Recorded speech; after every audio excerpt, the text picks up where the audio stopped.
Hello everyone and welcome again. Today we will talk about lower and upper bounds. So this lesson is somehow little bit difficult, but I will explain to you everything you need to know. Now, what do I mean by lower and upper bound? Let's say I have the number 4.5 and 4.50 and also 4.500. They are all 4.5, I agree, but there is a difference between them. Now I want to write 4.5. I will make x to be the 4.5 and I want to put it in a range. Here it will be 4.55, 4.55, and here 4.45. Now these two numbers, they round up to 4.5. 4.45. If I want to round it to one decimal place, the 5 will give the 4 and it will be 4.45. And also x is greater than, so I can also take 4.46, which will also round to 4.5, and also 4.47, and so on. But 4.55 will not be included in my range. That's why I didn't put an equal sign here, because 4.55, when I round it, it will be 4.6. So I have a range of number that can be rounded to 4.5. Let's take 4.50, the second number. It's also x, and it will be between 4.495 and 4.505. Now the numbers between 4.495 till 4.505 and also 4.505, it's not included, they will be rounded to 4.50. Now here, if I want to take 4.495, I want to round this number. So if I will give the 9 will give the 4. If I want to round it to one decimal place, it will be 4.5 and the rest will be 0. But here I will have two zeros. So in this number, I need to round it to two decimal place, not one. So we will have, if I want to round to two decimal place, the 5 will give the 9. So when the 5 gives the 9 becomes 10. So what I will be doing, the 5 will give the 49 together, which will be 4.50. So the numbers from 4.495 till 4.505, and this is not included, they will all round up to 4.50. If I want to take the range of 4.500, it will be even smaller than this and 4.5. So this number will be my lower bound. This is the lower bound and this is the upper bound. It means the lower bound is the smallest number that rounds up to my specific x number or whatever the number was, and the upper bound, the number that it will stop there. It cannot exceed it, and it's not included also. I will give you a quick example to understand better. Okay, so here we have a girl's height is given as 162 centimeter to the nearest centimeter. Find the lower and upper bound. How do I find the numbers that I was talking about earlier? So I have 162 centimeter and it's to the nearest centimeter. Nearest centimeter, it's like 1 centimeter. So when the question gives you to the nearest centimeter, to the nearest whole number, I will explain each case. So when I will take always the 1 centimeter not 10 centimeter, of course, to the nearest centimeter. So I'll take number 1, not number 2 or 3 or 4. So I will take this number and divide it by 2, which is 0.5. Now to find the lower bound, I will subtract 0.5 from my number. So 162 minus 0.5, it will be 161.5. This is my lower bound. My upper bound, it will be 162 plus 0.5, which is 162.5. So let's say her height is h. So her height will be greater than or equal to 161.5 up to 162.5 centimeters. So if I want to find the lower and upper bound, I have to add and subtract 0.5 from where I found the 0.5 to the nearest centimeter. It means 1. You will divide by 2. The number you will get, you will add to find the upper bound, you will subtract to find the lower bound. So now if I want to round the number 161.5, a whole number, I want to round it, the 5 will give the 1 and I will get 162. If it was 161.6, 0.7, 0.8, 0.9, it will all round up to 162. But 162.5, I will stop there because it will not round. It will not be rounded. But 162.1, 0.2, 0.3, 0.4, they will all round up because 161.1, sorry, it's 162.1. When you round this number, it's 162. The 1 doesn't give the 2 because it's less than 5. So I will get 162. Let's have another example.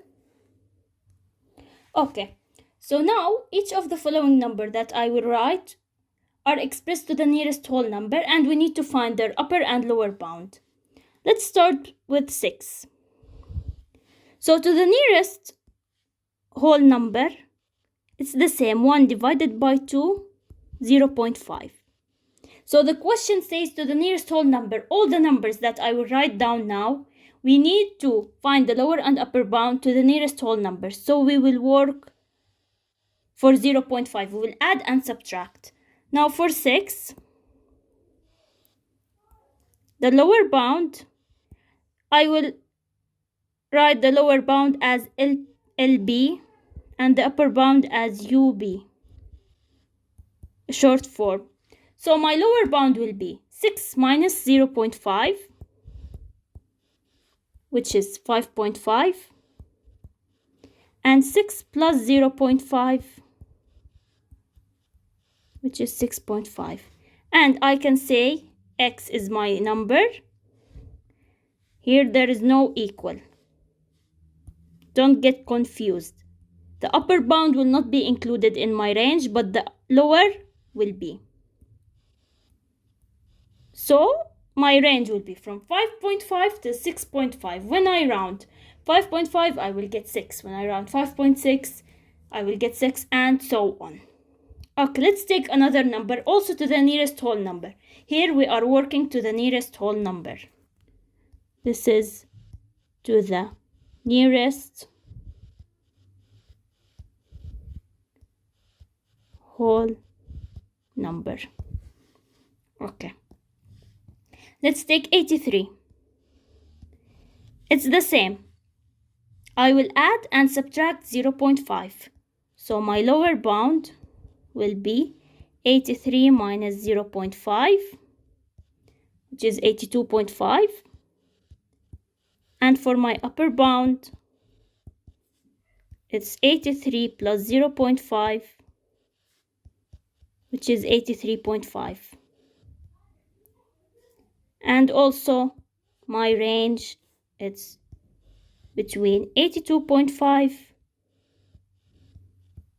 and 83.5. Let's take the last question. Okay, let's take 1000. Also to the nearest whole number.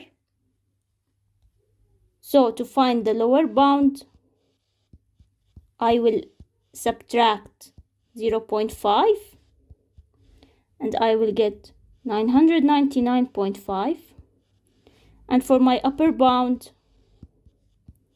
1000 plus 0.5, I'll get 1000.5.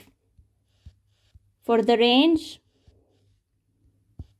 I'll have 1000.5 and 999.5. So whatever the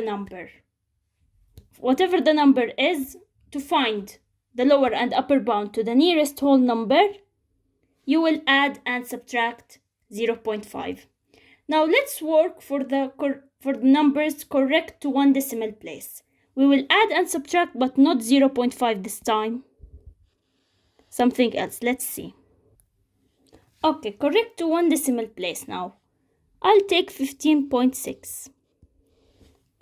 Correct to 1 decimal place. What's the number correct to 1 decimal place, which is 0.1.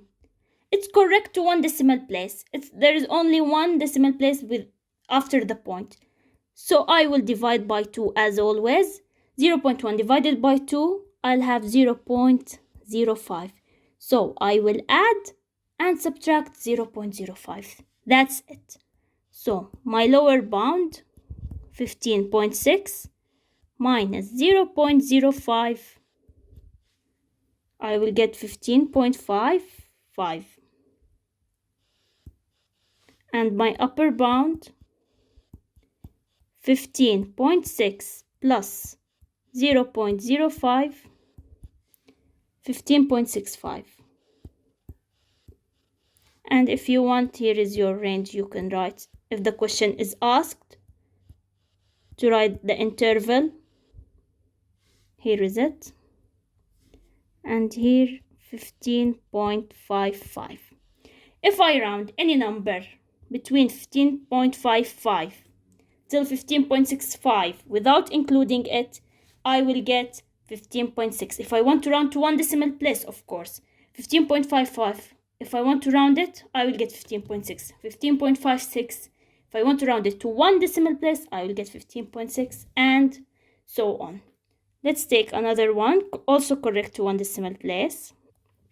Okay, let's have 10. Correct to 1 decimal place, it's also 0.1 divided by 2. My lower bound, 10 minus 0.05. This is a point. Let me correct it. 0.05. I will get 9.95. My upper bound, it's 10 plus 0.05, which is 10.05. And I'll have my range 10.05 and 9.95. Now here, when I give the 9 a 1 from the 5, I will get a 10, which is, we will round both numbers, and 99, it will be 10.0. So this is my 10. Also 99, 9.96, 9.97, and so on. Let's take the last example to end up the video. Okay, we have 0.3. So the same. It is correct to 1 decimal place. My lower bound 0.3 minus 0.05, and my upper bound 0.3 plus 0.05. We will add and subtract. We will get 0.25 and 0.35. My range will be no equal sign. See, I did a mistake. The upper bound is not included in my range, but the lower, it's always included. So my range of value will be from 0.25 till 0.35. 0.35 alone, 0.34. It will be, if I want to take the range correctly, it will be from 0.25 till 0.34. And 0.35, it's not included. So I did an explanation today about lower and upper bound. We explained how to solve for one decimal place and for whole number. In my next video, I will tell you how to find the lower and upper bound if the question asks to two significant figures. I hope you found the video useful. Please like and subscribe for my channel and wait for the next video about lower and upper bound. Thank you for watching.